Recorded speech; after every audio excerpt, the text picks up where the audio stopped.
Imagine the moment when your heart ached with betrayal. The sting of being wronged lingered long after the deed was done. You could have struck back. You could have let rage become your weapon. You could have taken revenge and found worldly satisfaction. But you didn't. Instead, you sat in silence with clenched fists and wet eyes. You laid your vengeance on the altar and whispered, "God, you see it all. I choose you over justice on my own terms." That, my dear friend, is not weakness. That is sacred restraint. And heaven was watching. Mercy isn't born from cowardice. It's forged in the fires of self-control. It's the choice of the spiritually mature, the ones who carry a divine likeness. When you could have become like your enemy, you chose to remain like your Father, and that choice did not go unnoticed in the courts of heaven. While the world applauds retaliation, heaven crowns restraint. The kingdom of man shouts, "Get even!" But the kingdom of God whispers, "Be still, I will repay." And in that stillness, where your flesh wanted revenge, but your spirit whispered mercy, God took notes. The heavens recorded your tears, your pain, and your decision to rise above it all. Mercy is a language that angels understand. It echoes in the chambers of heaven as worship. And when you forgave, not because they deserved it, but because you deserved peace, heaven leaned in closer. When you held your tongue and buried your bitterness beneath the soil of trust, you sowed seeds that only heaven can water. Now the time has come. Your mercy has moved heaven. The God who sees in secret is preparing to reward you openly. But his reward is not petty revenge, it's divine justice. Not because you demanded it, but because he promised it. Not because you shouted, but because you stayed silent and gave him space to move. The people who mocked you, who thought you were weak for not striking back, will witness a different kind of justice, one that lifts you while humbling them. God is not a bystander to your pain. He is the great author, and he's been scripting a turnaround so poetic that even your enemies will say, "Surely the Lord was with them." This speech is for the one who suffered quietly, for the one who endured betrayal, lies, and character assassination, but refused to retaliate. You are not forgotten. You are not dismissed. You are chosen. And the mercy you showed has positioned you for heaven's response. Your act of mercy wasn't the end. It was the trigger, the beginning of a chain reaction in the spirit realm. Now it's heaven's move. The tables are turning, not by force, not by manipulation, but by divine orchestration. And when God moves, it's undeniable.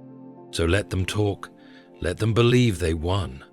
Let them laugh in ignorance, because heaven doesn't move on noise. Heaven moves on obedience. And your obedience, your choice to rise instead of retaliate, is being honored right now. Get ready. The reward is near. The vindication is unfolding, and the same eyes that watched you bleed in silence will now watch you rise in glory. Your mercy opened a door that revenge could never unlock. Now, the question isn't whether God will act, it's how gloriously he will. Let us now walk deeper into the mystery of divine mercy and justice. There are truths you must know, because the choice you made to show mercy over revenge has set spiritual laws in motion, and you deserve to understand the power of that choice.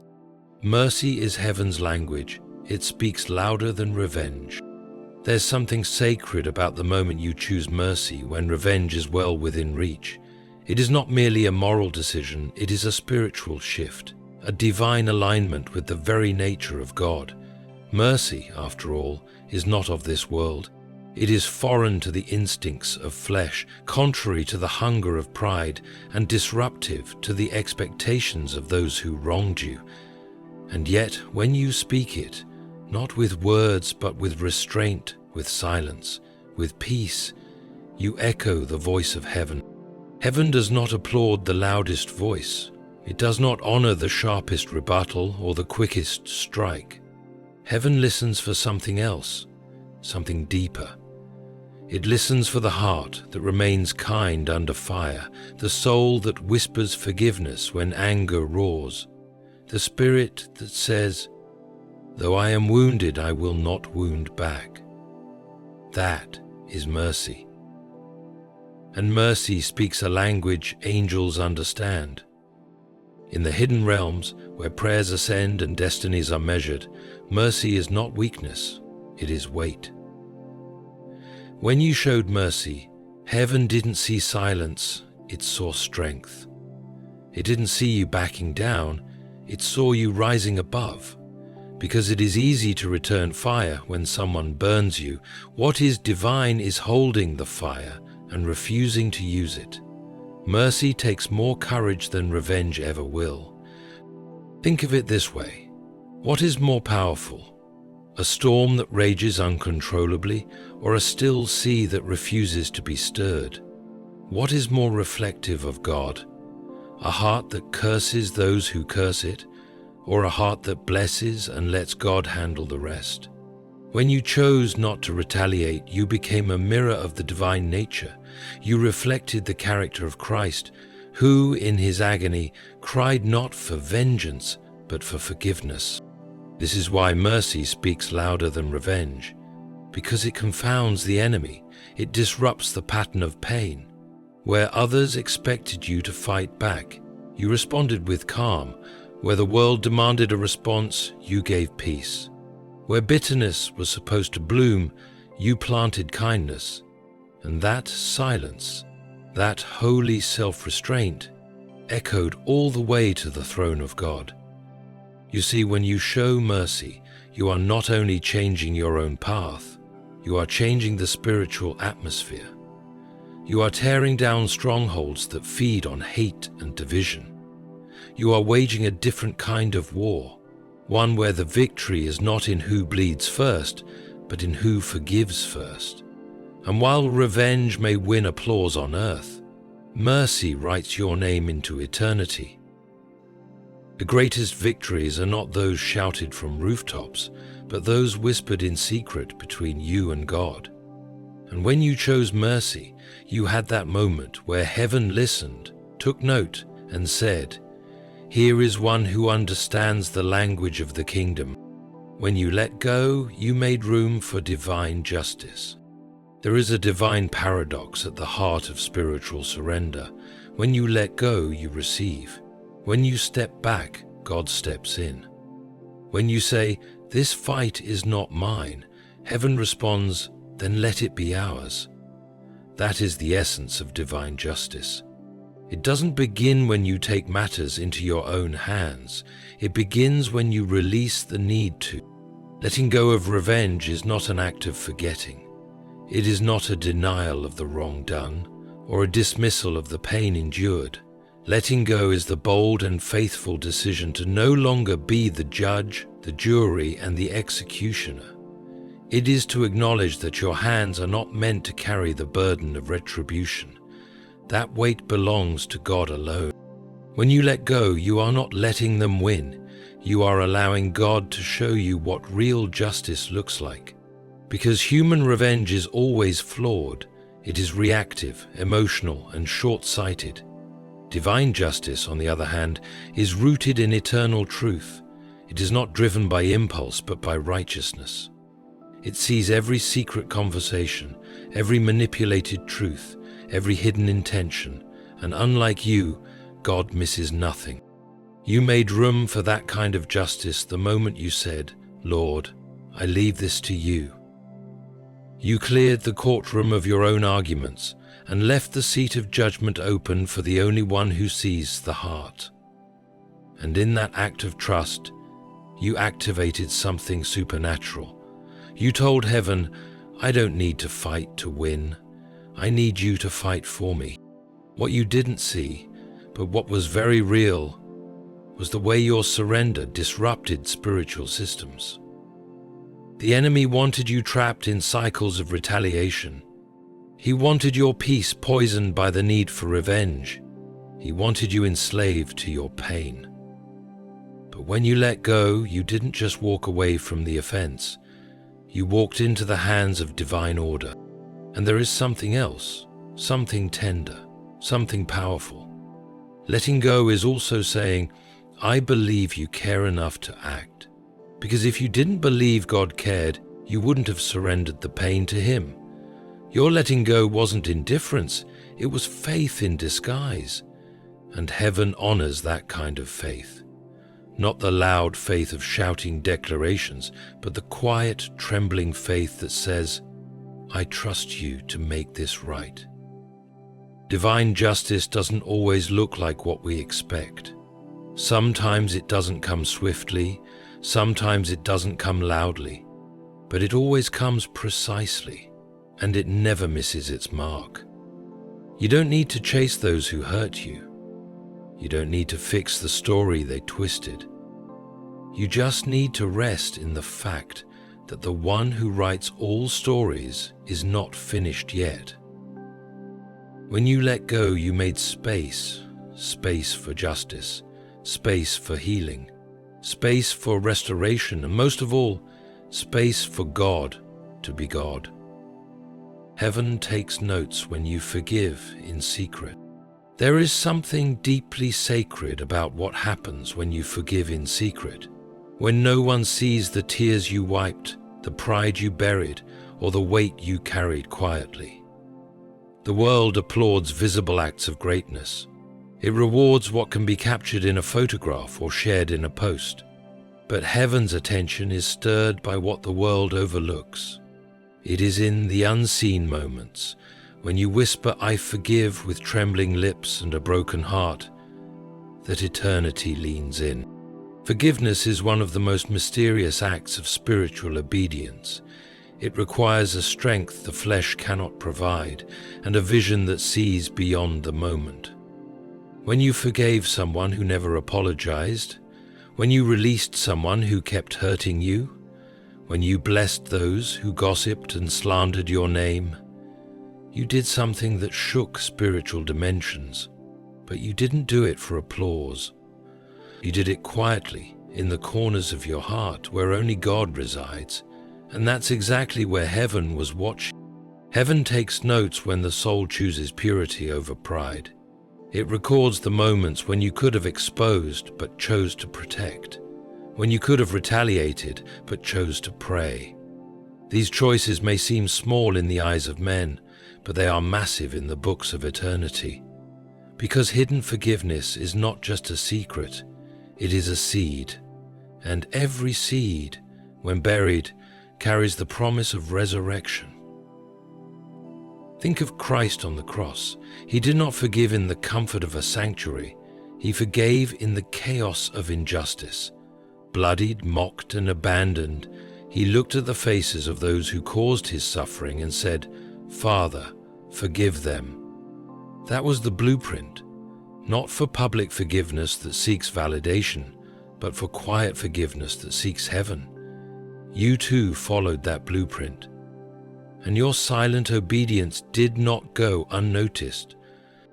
There are realms of divine favor that are unlocked not through loud prayers or visible generosity, but through private acts of mercy. When you forgave in silence, you became like your Father in heaven, who gives in secret and rewards openly. You mirrored his heart, and because of that there are blessings being written into your story, blessings your enemies will not understand because they never saw your pain or your decision to release it. Every sigh you took when you let the offense go, he heard it. Every night you wept instead of plotting, he recorded it.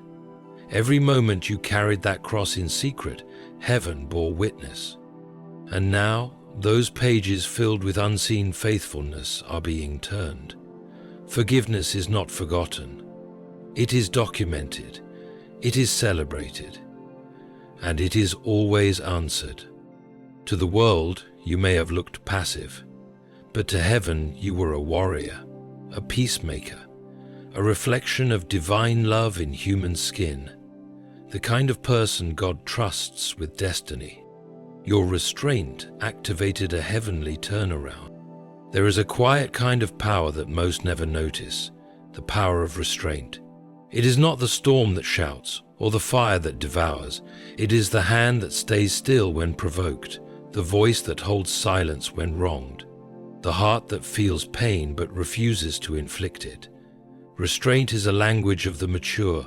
It is the decision to allow heaven to fight the battle you are fully capable of engaging in yourself. And when you chose restraint, you triggered something greater than you imagined. God is drawn to restraint not because it makes you suffer, but because it proves your trust. You held your peace not because you were too weak to respond, but because you were too strong to stoop. You didn't unleash your anger not because you lacked fire, but because you trusted the fire of heaven to answer in your place. And that kind of restraint is not passive, it's prophetic. It is a spiritual act that changes the course of things in the heavens. There are moments in Scripture when restraint became the very thing that moved God's hand. When David had the opportunity to kill Saul, the man who had wronged him repeatedly, he chose instead to spare his life. That act of restraint didn't make David foolish, it made him favored. It sent a signal to heaven. This is someone I can trust with the throne. Likewise, when you chose not to destroy someone who deserved it, not to respond to someone who lied about you, not to drag someone's name through the mud, you sent a signal to heaven. I trust you more than I trust my own strength. Your restraint was not ignored. It was observed. It was weighed, and it was honored. You may not have seen immediate results, but something shifted. The very heavens began to turn in your direction. Doors began to open in secret. Protection was placed around your name, your future, your destiny. Because restraint invites divine intervention in ways revenge never can. Restraint speaks of maturity. It means you are no longer a slave to impulse. You don't need to prove your strength to the world because your strength comes from knowing who your God is. And when heaven sees that kind of posture, it begins to rearrange circumstances around you. The very people who assumed they got away with harming you begin to face situations they cannot explain. The lies fall apart. The plans backfire. The very trap they dug for you becomes their own pit. And you rise, quietly, steadily, unexplainably. That's what heaven's turnaround looks like. It's not always loud or dramatic. Sometimes it's a subtle elevation, a shift so divine that no man can credit it to your efforts. It becomes clear that God stepped in, not because you fought for yourself, but because you refused to. Your restraint was your agreement with heaven's justice, and now the turnaround is in motion, not because you moved against your enemies, but because you moved out of the way. God's justice is always better than man's revenge. The justice of God is a mysterious thing. It does not operate on our timelines. It does not rush to prove a point, and it does not need our help to be complete. But when it comes, when it finally descends upon the tangled mess left behind by betrayal, cruelty, and injustice, it leaves no doubt that heaven was always watching. For what man calls revenge, God replaces with perfect judgment. What the world wants in haste, God fulfills with holiness. There is something satisfying about revenge, or so we think. The impulse to get even, to make them feel what they made us feel. It flares like a fire in the soul, but that fire, if followed, always burns more than its target. It consumes the one who lights it. Human revenge is too flawed, too emotional, too short-sighted to ever bring true peace. And that's why God, in His love, asks us to give it up. not because he's ignoring the pain, but because he's promising something better. You see, when God acts in justice, he does not simply react. He restores, he redeems, he brings clarity and truth, not just punishment. He exposes what was done in darkness with a light that cannot be denied, and he lifts those who were crushed beneath the weight of false stories and wounded intentions. God's justice doesn't just balance the scales, it writes a new story from the ashes of the old one. It is in this divine contrast that we begin to see why he tells us not to seek vengeance. Because his justice isn't partial, it isn't sloppy, it isn't temporary. What God does lasts. When he clears your name, no one can tarnish it again. When he restores your peace, no rumor can steal it. When he sets things right, even your enemies are left speechless, not because they were shouted down, but because they were silenced by truth. Think of Joseph, sold into slavery by his brothers, forgotten in prison by those he helped. He had every reason to grow bitter, every opportunity to seek revenge, but he didn't. He waited on God's justice, and when it came, it didn't just elevate Joseph, it humbled those who harmed him. It reunited a family. It rescued a nation. That's the power of divine justice. It multiplies healing where human revenge would only multiply harm. So when you chose not to get even, when you laid your pain before God and said, "You deal with it," you weren't forfeiting justice. You were surrendering to a justice far greater than your own, one that sees every motive, one that remembers every word, one that measures not by the standards of man, but by the righteousness of heaven. God's justice doesn't need to prove anything to anyone. It simply arrives, and when it does, it speaks louder than all your enemies combined. Mercy doesn't make you weak, it makes you look like God. In a world obsessed with dominance, with strength defined by who shouts the loudest or strikes the hardest, mercy is often misunderstood. It is seen as soft, passive, weak. But mercy, true mercy, is anything but. It is a force that mirrors the very character of God. It is the rare and sacred power to hold harm in your hands and choose not to return it. That kind of restraint does not come from cowardice, it comes from divine courage. To show mercy when you are hurting, to release someone who wounded you without demanding they suffer, to walk away from the opportunity to hurt them back, that is not weakness, that is reflection. A reflection of the one who gave mercy when he could have issued wrath. It is to look like your Creator in the middle of chaos. It is to act not out of flesh, but out of spirit. When you chose mercy, you didn't just make a good decision, you stepped into the likeness of God. For what is mercy if not the essence of who he is? Scripture says he is rich in mercy, that it is new every morning, that it is not given because we deserve it, but because his love is deeper than our wrongs. And when you extend that same mercy, when you let someone go despite the damage they caused, you are not acting below your power, you are stepping into a higher one. Mercy is a royal act. It is the gesture of someone seated in strength, not crawling in defeat. It takes far more strength to forgive than to retaliate. Anyone can curse back. Anyone can expose secrets or return the pain. But it takes divine vision to see someone's brokenness behind their cruelty. It takes divine love to offer grace to someone who offered you nothing but harm. You may not have seen it this way, but the moment you chose mercy, heaven saw you differently. God saw you differently. You were not just a hurting soul crying for relief. You were a child of God, demonstrating his heart in the middle of your own storm. You were carrying the weight of divine nature within your decision. And because of that, there's a favor that follows you. There's a light on your life that can't be faked or replicated. because mercy is magnetic to heaven. It attracts the presence of God. It tells him, "This one understands my heart." And when he sees that, he draws near. The world may not understand your decision. Some may call you naive, others may call you too soft, but heaven knows the truth. And God is not looking for those who win every argument.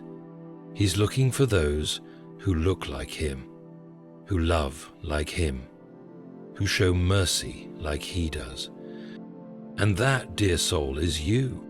Now, it's heaven's move, and the story isn't over yet. There's a sacred silence in the aftermath of choosing mercy. It's the kind of silence that feels like nothing is happening, like your pain went unnoticed. Your kindness was wasted, and your silence was mistaken for surrender. But heaven has never been idle, especially not when one of God's children chooses obedience over offense, peace over retaliation, and mercy over revenge. The world moves quickly, chasing instant results, but heaven moves deeply, eternally, and decisively. When you chose not to fight fire with fire, you didn't end the story. You passed the pen back to God. You handed over the script of your pain and said, "Write something better than I could." And he is. Heaven has never lost track of what was done to you. It has never misfiled your tears or forgotten the sleepless nights when you ached for justice. But justice, in the kingdom of God, is not simply punishment. It is restoration. It is the elevation of the humble, the vindication of the quiet, the raising of those who kept their faith even when they had every reason to lose it. There are battles that look over from the outside. The drama ends. The people move on. The pain settles into the background. But heaven continues to move in that silence. God has been arranging moments, aligning people, and orchestrating events that will not just balance the scales, but display his hand clearly over your life. When you walked away from vengeance, you didn't leave empty. You left available for blessing, for elevation, for divine reversal. God is now writing chapters that they never expected you to reach. He is preparing doors that your enemies will have to watch you walk through. He is lifting your name in rooms where they once tried to bury it, because God never lets mercy go unrewarded. The story isn't over, not even close. You're in the middle of a divine unveiling, and the very silence that seemed like God's distance was actually the pause before his move, the kind of move that redefines your entire story, the kind that takes what was meant to destroy you and turns it into a platform for glory. Your decision to let go has triggered a divine response. It may not be loud, it may not be dramatic, but when it arrives, there will be no denying whose hand wrote it. It won't just lift you. It will silence every lie, confuse every critic, and confirm every silent prayer you whispered when no one else understood your pain. Heaven never forgets a merciful soul. And now it's heaven's move. So now look back, not in regret, but in reverence. Remember the moments when you wanted to fight back and didn't. Recall the nights when your spirit was crushed, but your lips still blessed. Bring to mind the conversations you could have used to destroy someone, but instead you chose silence. You thought you were losing power. In truth, you were gaining the favor of heaven. You've sown mercy into the soil of eternity, and now the clouds are gathering, not with storms, but with rain. The rain of restoration, the rain of justice, the rain of answers to prayers you forgot you prayed. You were not forgotten. You were not abandoned. You were being watched by angels, by the Father, and by the very justice you longed for. God took notes. He saw when you chose him over revenge, when you let go not because it felt good, but because you trusted him to make it good. And now the pen is back in his hand. The next page is his, and what he writes will leave the world in awe. Mercy wasn't the end, it was the turning point. Now it's heaven's move, and your story is about to shift in ways only God could design. Stay still, stay ready, because the reward for mercy is authored by the King himself.